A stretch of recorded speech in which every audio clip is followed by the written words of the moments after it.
nós vamos estudar sobre ciências. E em ciências a gente vai estudar sobre o planeta Água. Sabem o planeta Terra, galera? Então, mas antes de se chamar planeta Terra, eles queriam chamar de planeta Água, porque o nosso mundo, ele tem mais água do que tem terra, né? E agora eu vou ler para vocês aqui sobre esse resumo aqui. Eu vou resumir um pouco aqui para explicar facilzinho aqui para vocês. Mas antes, já deixa o like, se inscreve no canal, ativa o sininho das notificações. Se você ainda não é inscrito, por favor, se inscreve, galera, isso ajuda bastante o meu canal.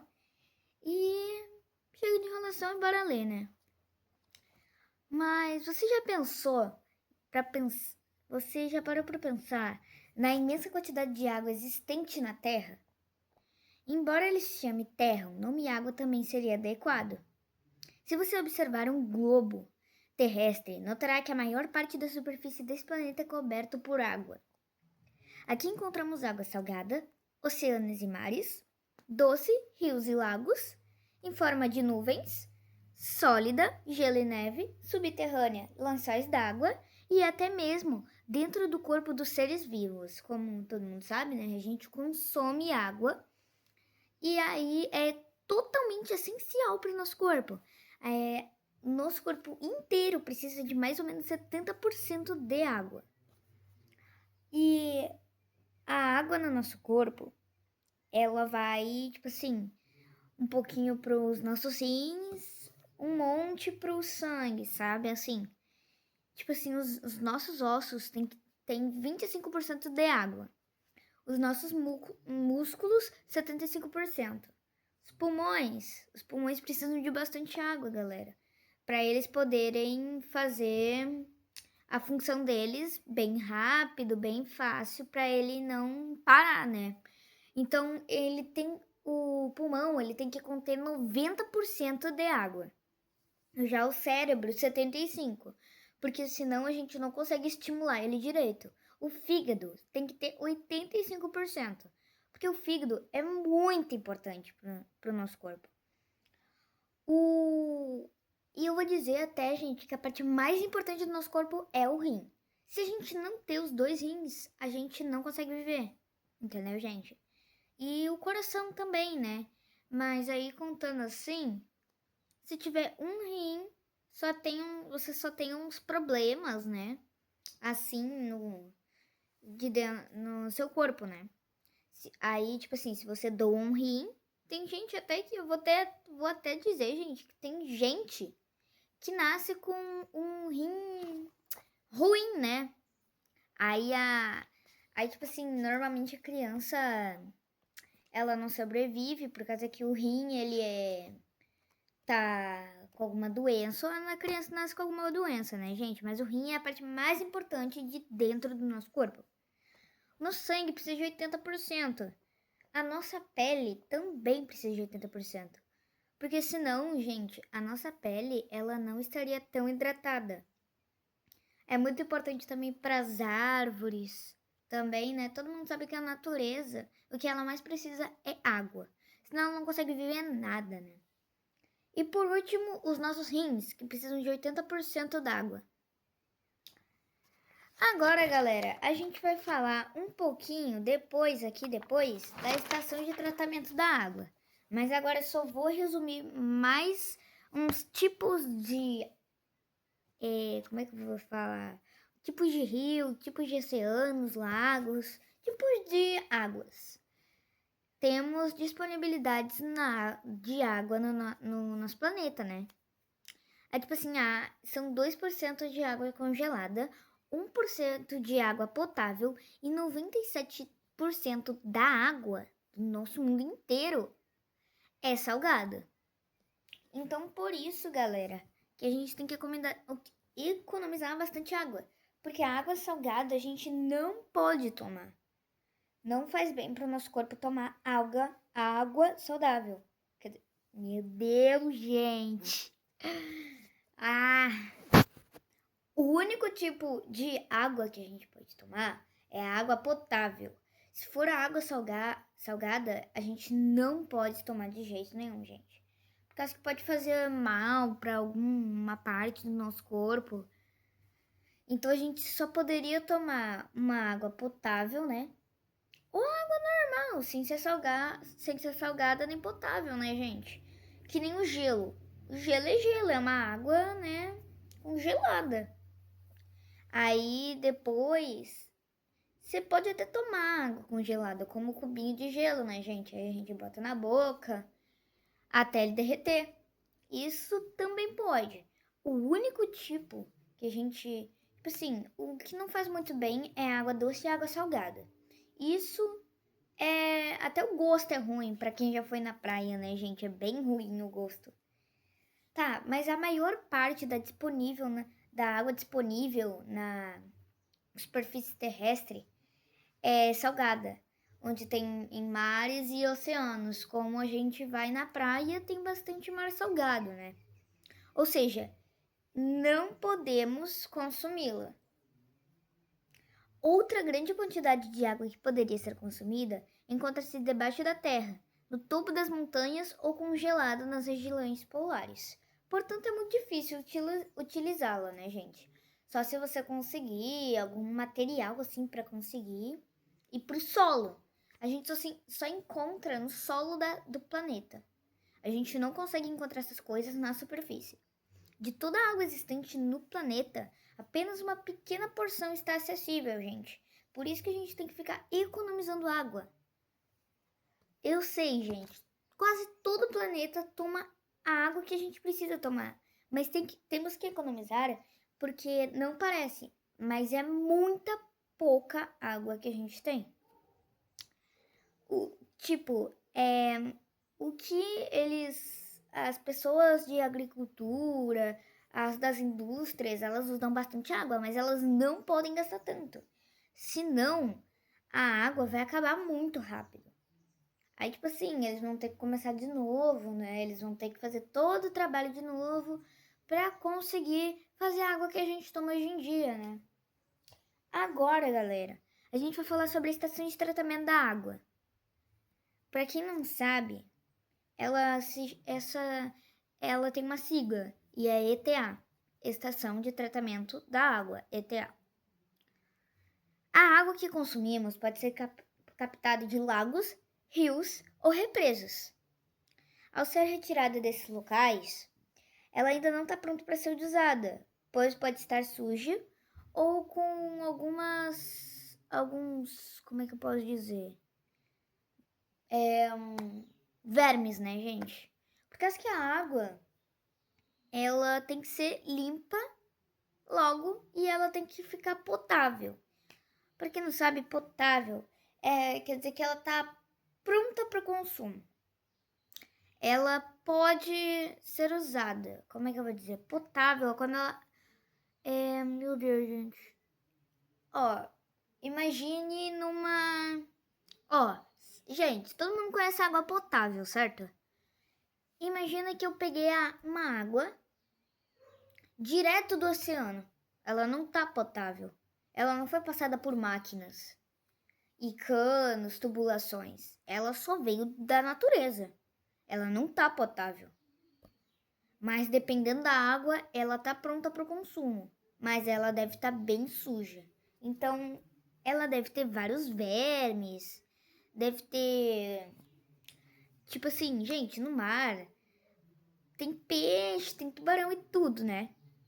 Então, quando os bichos, eles matam o outro, fica com cheio de cadáver, né? Carniça. E aí, vai sujando todo o mar. Só com o corpo, né, do peixe. E aí fica bem sujo. Mesmo que o peixe nem esteja morto, ele tem cheiro ruim, né? Por isso que a gente até mata um peixe, frita, tem que limpar tudo ele, porque ele é bem sujo. A água do mar é simplesmente bem suja mesmo. Agora, galera, eu vou falar sobre a fase de tratamento da água. Primeiro, a água de rio, lago, oceano, ela é captada pela ETA. estação de tratamento da água, né? Eu só vou chamar de ETA porque vocês vão entender. Ela passa das tubulações de aço, que podem ter vários quilômetros de extensão. Na estação de tratamento, a água passa por vários tanques. Primeiro, ela recebe substâncias, ou tipo assim, cloro, cal e sulfato. Isso é para deixar ela potável, pronta para o consumo. Mas não é só isso, galera. Elas também têm que eliminar os vermes que tem, né? Se a gente não elimina tudo menos os vermes, pode dar algumas doenças na gente. Por isso que é bem importante fazer uma água potável. Ela pode formar até flocos. E esses flocos de impureza se tornam mais densos e são depositados no fundo do terceiro tanque. Porque temos o primeiro tanque que ele capta toda a maioria da água que precisa, uma grande porção de água. E aí depois ele limpa tudo, tira os germes. E aí depois ele vai para o terceiro tanque. O terceiro tanque, a água passa por vários filtros nesse tanque. Camadas de carvão, areia e cascalho. Os quais retêm inclusive os flocos menores, tornando a água límpida. Aí a gente tem que, no quarto passo, a gente tem que adicionar mais cloro à água, porque ela pode ainda conter mais alguns germes que não podem ter saído do primeiro tubo, né? Porque às vezes isso acontece. Esse quarto tubo é só por precaução, gente. O quarto tubo é por precaução para ver se saiu mesmo todos os germes. Mas mesmo se tem saído, a água tem que passar mesmo assim, porque a gente deve ter passado alguma coisa que a gente não viu, né? Pode ter com o objetivo de reduzir a incidência de cáries dentárias, por exemplo. Caso que, claro, né, gente? Aí a gente consome a água, imagina que tá com verme, ela vai pra nossa boca, né? Infecta, essas coisas. No quinto passo, a água é tratada e armazenada em reservatórios situados em áreas urbanas estratégicas. Ou seja, ela vai para lugares como indústrias, elas que nem as garrafas que a gente conhece hoje, as de garrafinha, sabe? Então, aí elas vão para fábrica, aí a água entra, eles botam ali e aí eles vendem, né, gente? Aí, o sexto passo desses reservatórios, a água segue para as tubulações maiores, conhecidas como adutoras. Passam para redes de distribuições e finalmente chegam às nossas residências, que são os nossos bairros, as nossas casas. Que aí a gente tá falando agora, gente, tipo água que, tipo assim, a gente liga ali no banheiro, torneira, já sai. Agora é diferente. Se a gente tá falando de fábrica e a gente teria que ir no mercado, comprar, né? Aí seria diferente. Agora a gente vai falar, galera, da propriedade da água. As propriedades da água, né? Agora você tem que fazer uma coisa aí na sua casa. Pega um copo d'água. Água pura, não tem nada, né, gente? Pega um copo d'água. Agora eu pergunto pra você vou fazer essas perguntas pra você. Qual é a cor dela? Transparente, né?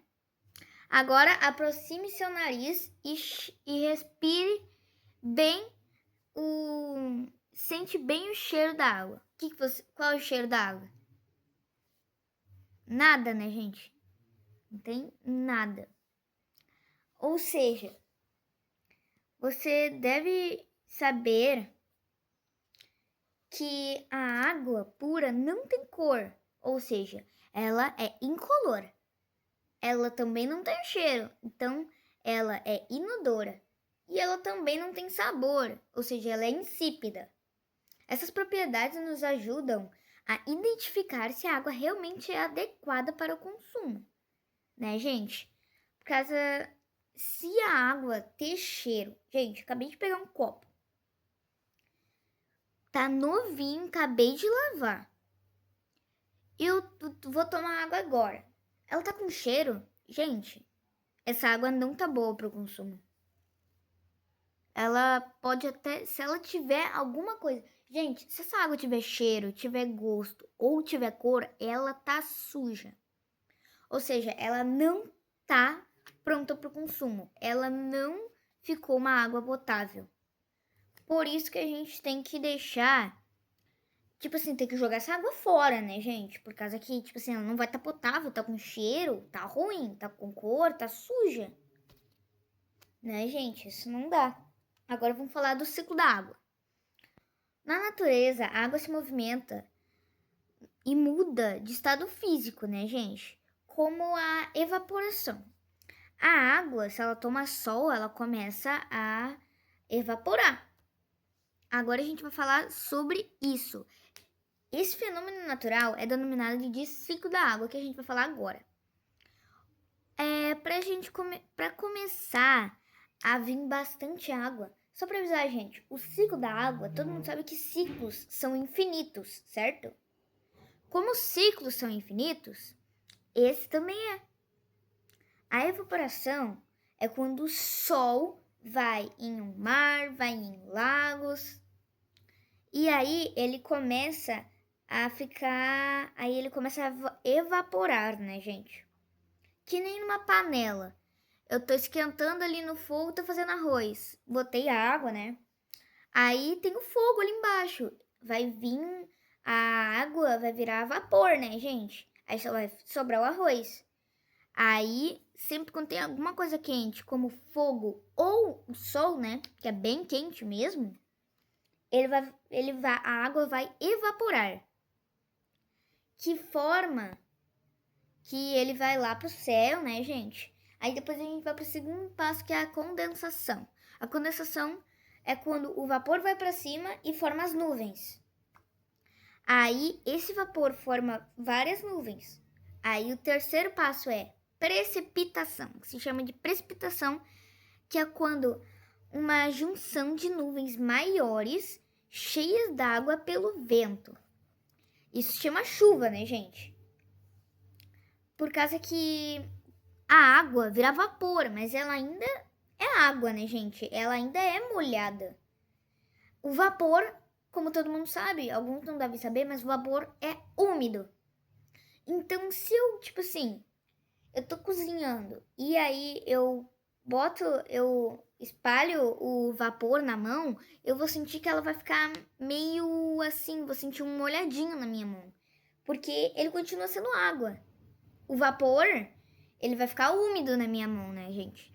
Então, quando ele vai pro céu, ele forma as nuvens, né? Mas ele ainda tem água, porque ainda continua sendo água, só muda o ciclo dela.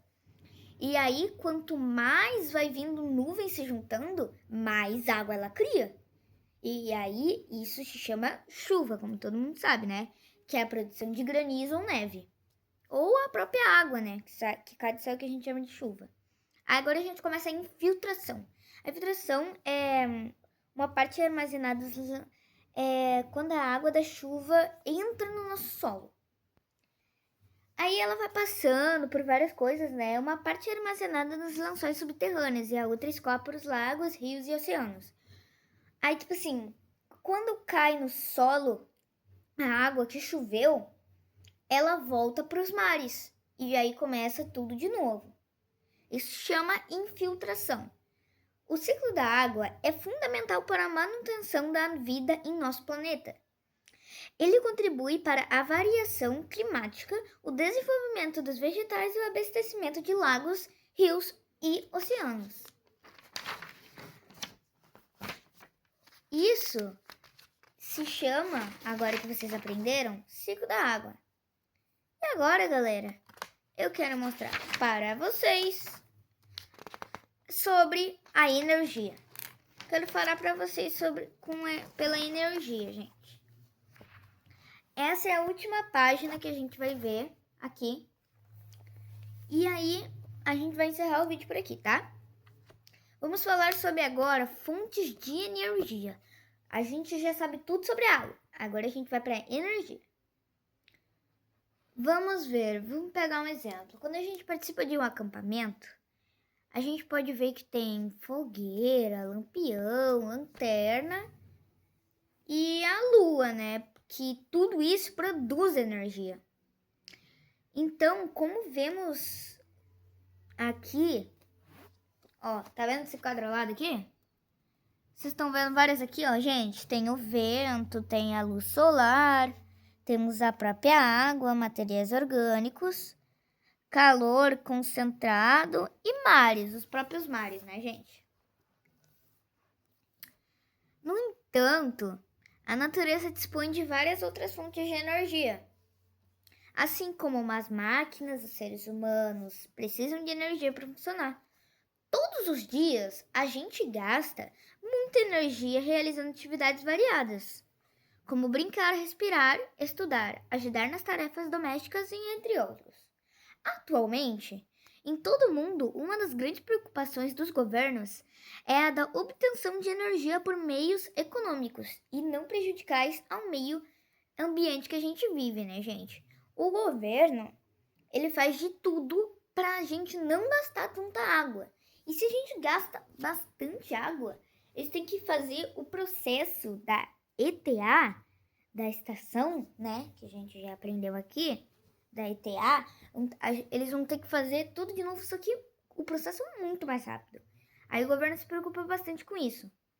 Embora sejam produtores de energia eficiente, os combustíveis fósseis, que são carvão mineral, gás natural e petróleo, não se renovam na natureza e liberam grandes quantidades de substâncias poluentes. Por esse motivo, cientistas têm pesquisado outras fontes energéticas, como os biocombustíveis. Os biocombustíveis são fabricados a partir de vegetais, como cana-de-açúcar, etanol e mamona, biodiesel. E em cada um desses,